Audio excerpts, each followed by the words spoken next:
In this video, we are going to show you how to delete an organization in Zendesk. If you want to delete an organization, it's quite simple.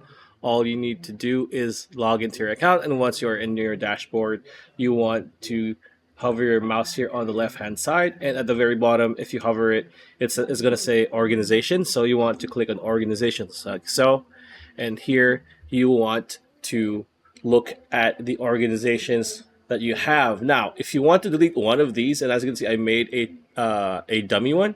So click the organization that you want to delete to open it, like so. It's going to bring you to this page.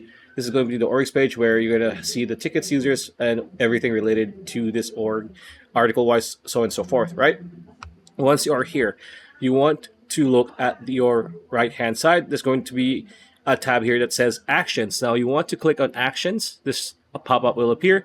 At the very bottom, it's going to say Delete Organization. So click on Delete, like so. Another pop-up will appear to confirm. Are you sure you want to delete the this organization? Users in this organization will be removed from the organization permanently. Tickets and forms will no longer be associated with said organization. All you need to do is click OK. And as you can see, it is now gone. If you go back to organizations, if it does take some time, right? Even if you refresh it, it still might be there. And as you can see, it's now gone. And yeah, pretty much it. That's a video. Hope you liked it. Like, comment, share, subscribe, ring that bell icon. I'll see you on the next video.